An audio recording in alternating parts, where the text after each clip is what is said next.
The patch notes for World of Warcraft 11.0.2 just dropped, and here's the highlights. All tanks across the board in this patch are getting hit. Death Knights. Blood Death Knights just got the biggest nerf they will ever receive in the game. Deathstrike just received a major change that's going to stop Death Knight's self-sustainability significantly and stop them from being able to self-sustain nearly indefinitely. Currently, when you're using Deathstrike, every time you Deathstrike, you heal for a percentage of the damage that you've taken over the past 6 seconds. And if you Deathstrike multiple times, you can get benefit of the same damage taken multiple times. With this new change, each instance of damage can only be healed from Deathstrike once. You're going to get a new aura called Coagulating Blood.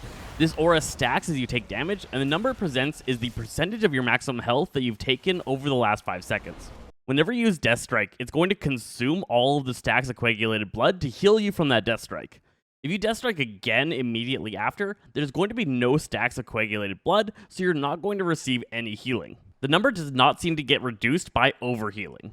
Now you're really going to have to manage those death strikes, using them more often and not saving up all that runic power, and you can't just infinitely sustain as long as you can remain high runic power. Besides that, there is just nerfs across the board to so many of the effects. Most defensive abilities across the board were reduced by 10 to 30%. So things like Rune of the Fallen Crusader doesn't give as much strength, Blood Shield's cap is now 50% of your maximum HP, no longer 100, and Dancing Rune Weapon now gives 35% parry chance rather than 40. To offset this massive reduction in defensive ability on the Death Knights, there's been a big increase in their damage dealt. All damage dealt across the board was increased by 10%, and then many other abilities on top of that received bonuses. The biggest thing we're really seeing here is Bone Storm is actually getting buffed up quite a bit, that it's going to become a competitive talent. Frost has an across-the-board reduction of 5% damage dealt, and then a couple of abilities are getting buffed to make those abilities a little bit stronger. And Unholy generally is just getting 10%-ish weaker across the board with not much other changes. Demon Hunters. Havoc Demon Hunters are getting quite a bit of a buff with 13% increased damage dealt, and their eye beams are getting a huge buff. And Vengeance Demon Hunters, similar to Blood Death Knights, are getting a damage boost of 15% to all of their damage output, but are receiving significant reductions in their survivability. Druids are getting a little bit more upfront healing, with Regrowth and Swiftmen both receiving buffs to their healing done. Balance is seeing a small increase in damage dealt, but also the Denizens of the Dream are now going to benefit from your stats, which is a really big buff to that talent. Feral Druids clearly were not keeping up as they're getting huge damage increases across the board. 30% increase of their melee damage, and then several 15 to 30% increased buffs across several of their basic abilities. Bear Druids are getting a 20% increase to their damage dealt to make up for all of the survivability loss they're about to receive. Their base survivability is staying the same, unlike the other two tanks, but all of their cooldowns are being significantly weakened. Restoration Druids are seeing a huge increase in their healing output ability across the board, but a reduction in the ability that they can deal damage if they were to switch to a damage-based mode. This is to help up with the PvP abilities of Druids being so much further ahead of the other healers. Evokers. Several of Evoker's base abilities are getting quite a big buff, up 10 to 30%. This is going to bring up Evoker's bottom line quite a bit. Augmentation's ability to help out tanks gets nerfed a little bit, and their Ebb and Might is a little bit weaker. Devastation Evokers got a huge increase in damage all across several of their abilities. For Preservation, Spirit Bloom is seeing a big buff, and Lifebind is getting a little bit more useful. Hunters. Beastmaster Hunters are getting quite a few nerfs to their pet damage dealt, which is pretty good because they were getting pretty insane. Marksmanship is seeing a couple of bug fixes, where Survival is getting less focus on their Wildfire Bombs and more on their abilities. Also, now Flanking Strike and Harpoon pull you to the edge of the target's hitbox instead of to the center. This is going to be great for positioning. Mages. Arcane Mages are actually just seeing big buffs across the board, getting their base level up quite a bit. Fire's across the board damage is also going up, but Living Bomb is seeing quite a bit of a nerf, gaining a target cap as well as reducing how often it procs. Frost's proc-based abilities are receiving quite a bit of damage buffs, making those procs a little bit more worth it. And they're getting a little bit of adjustments to their talent tree, changing up some of the nodes. Monks. Brewmasters are getting that 15% increased damage across the board to make up for the reduction in their dodge and mitigation from their basic abilities, as well as their cooldowns. Though their handling of magical damage is receiving a small buff. Mistweavers are getting less ability to help out the tanks in their survivability, but getting an increase in several of their direct healing abilities to make up for that increased tank damage. Windwalkers are seeing a reduction in their single target damage dealt with a buff to their AoE. Also, several of their procs and talents are now getting quite a bit of a buff, making those choices a little bit more enticing. Paladin. All Paladins are seeing an increase in healing from Flash of Light pretty significantly, But Holy Paladins are seeing a massive nerf in their healing done, with an increase to their damage done. There are a lot of complicated changes across a bunch of their procs, making their procs act a little bit different than they have before. You're going to need to read through all these to get a full gist of it, but there is just significant changes to pretty much every one of them.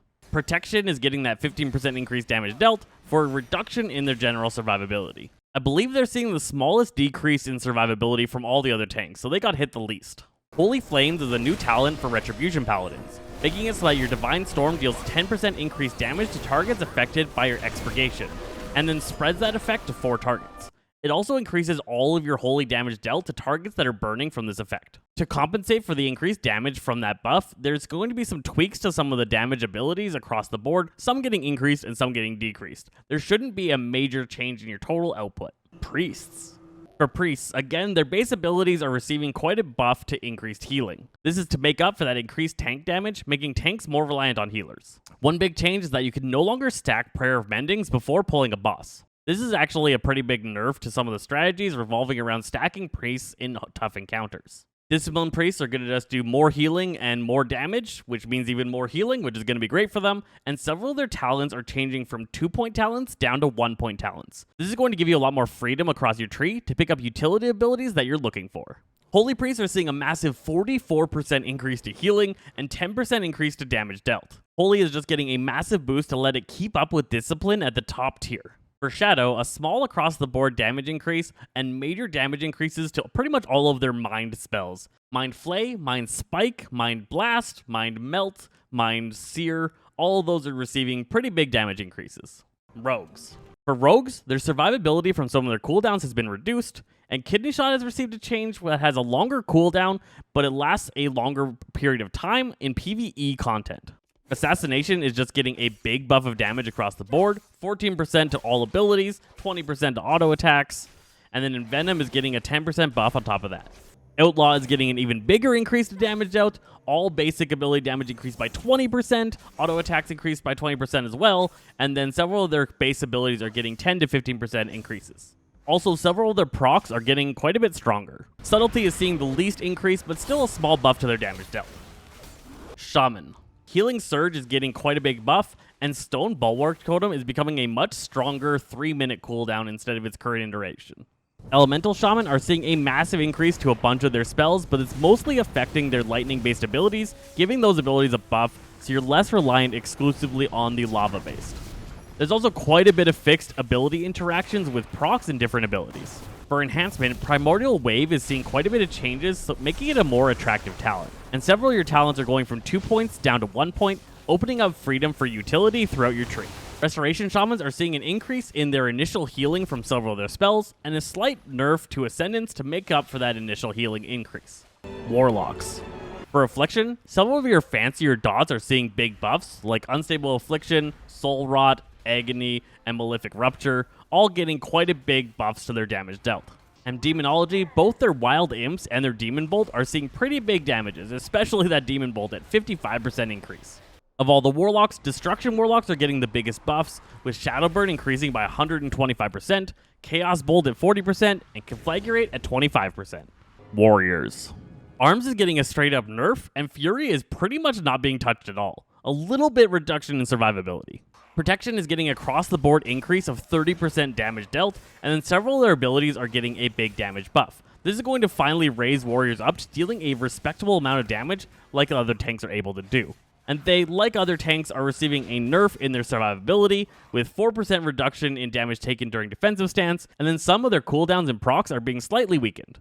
For some PvP changes, if you abandon a battleground, you now get that no-show debuff across your entire account, so you can't just switch characters and keep doing what you were doing. Gladiator's Destruction 2-set bonus has been nerfed quite a bit due to the increased healing potential from all the healers across the board. And several of the effects that affected tanks in PvP, reducing their survivability, has been removed, as all tank survivability has been reduced across the board. A new PvP talent exists for Arcane Mages called Chrono Shift. This makes Arcane Barrage slow targets and give you a buff of movement speed. For Affliction Warlocks, Soul Swap has been removed as a talent in the regular tree and is now one of the PvP talent options. Let me know what you think of the upcoming patch. I am devastated. My Blood Death Knight is significantly weaker after this patch than it was before. I do think it's good for game health. The amount of times that I've survived when nobody else possibly could has been astounding playing this class, and I think it's going to bring them more in line so everything gets to be a little bit more fair. And I do like that even though it hurts. That's my patch rundown. I'm Zesty Fresh with Zaza Games, and we'll catch you guys next time.